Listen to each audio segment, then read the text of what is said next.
Light Waves features the work of graduate student alumni from the University of Texas at Dallas in a survey exhibition to celebrate the university's 50th anniversary. These artists employ light as one of their creative materials and continue to influence dialogues in the field through exhibitions, publications, and education. Among those chosen to represent visual arts graduate alumni in photography and related areas such as video and design are Mona Kasra, David Witherspoon, Reynaldo Thompson, Giraud Polite, Christi Nielsen, Tim Kolczak, Lupita Murillo Tinnen, Lillian Love Kennedy, Emily Loving, Cynthia Miller, Lilly Albritton, Sheila Cunningham, Eric Baze, Alan Govenar, and Diane Durant. The exhibition was curated by myself, Marilyn Waligore, director of the photography program in the School of Arts and Humanities.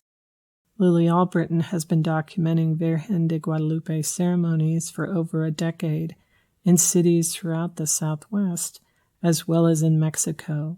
She describes her goal to, quote, challenge viewers to rethink their assumptions about religious devotion, Hispanic culture, and the idea of community, unquote. Her richly detailed images often document a combination of references to include both ancient rituals along with reminders of our contemporary present. Eric Baze explores aspects of celebrity and religion as he surrounds these silhouettes with luminous, faceted patterning. The figurative shapes represent his reinterpretations of iconic imagery from Western art, while the textures are culled from media representations. He engages in a dialogue regarding the contrast between our physical selves and the lives of celebrities as depicted through media.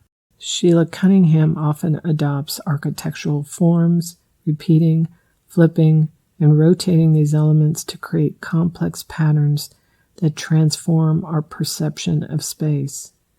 Relying upon aspects of symmetry, she digitally alters photographic source imagery to create an infinite arena of planes and forms that echo one another. Diane Durant's recreations of memories of her childhood address parental expectations and childhood ambitions. Created in collaboration with her 10-year-old daughter and including many props and costumes borrowed from the 1980s, the images blur the distinction between personal histories and present realities. She engages in a process she describes as bringing, quote, the past into the present as we relive and rewrite my childhood memories, unquote. Her adoption of deadpan with the central framing of the subject and the supporting text creates a dialogue with the snapshot and family photography, further complicating the viewer's understanding of time.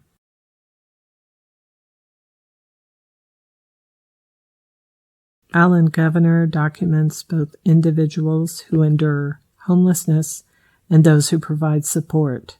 For a period of 6 years, he has recorded this community that gathers at the Stewpot, an institution that, as he notes, provides, quote, resources for basic survival needs as well as opportunities to start a new life, unquote. He emphasizes the conditions that those living on the street encounter to make visible a continuing need in urban areas such as Dallas.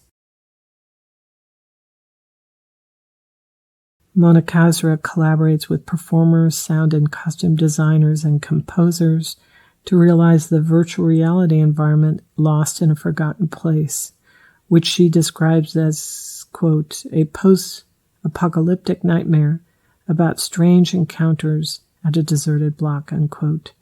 The haunting, desolate scene is populated by odd figures, part human, part animal, festooned with elaborate headdresses and body coverings that traverse a landscape of devastation.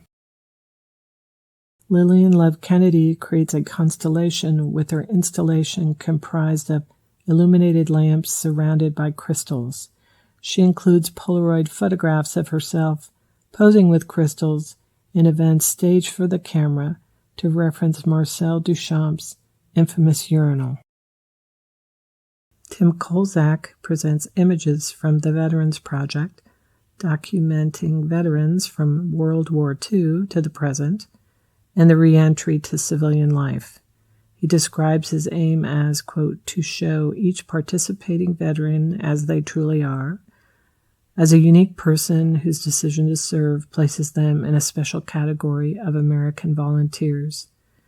He strives to include references to each service member's individual challenges, to include mental or physical injuries, while creating a portrait to convey their humanity and endurance. Often exploring imagery of the female body, Emily Loving recombines image fragments and reassembles them to reflect on what she describes as photography's ability to, quote, influence our perception, recollection, and reality, unquote. In her imagery, the break between parts of the body engages the viewer's reflection on the process of seeing. Our usual reading of the figure becomes disrupted due to this requirement to reconcile the body's dislocated physical parts.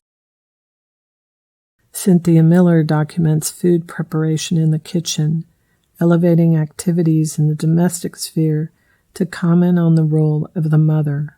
She literally appears to be making lemonade from lemons, to add another play on the juggling act of the artist and mother, who struggles to locate a balance between the various roles women perform in society. Lupita Murillo Tinnen continues her exploration of immigration and migrant labor as they reveal the interconnections between Texas and Mexico. In particular, she reflects on the Bracero program, active between 1942 and 1964, and comments that, quote, this program established a pattern that endures despite its official end, because both economies benefit deeply from the sweat and toil of migrant labor, unquote. In her photographs, she often combines images to emphasize farm workers in the landscape, as well as the physical presence of the border itself. Christi Nielsen generates a dreamlike nocturnal image where she documents herself using a scanner. This staged event emerges from darkened shadows to suggest a narrative. She notes the potential power of dreams to transform one's life, especially if impacted by tragedy, as she states, quote, dreams might be a snapshot of a shattered existence, but they might also be instrumental in making her a survivor, unquote.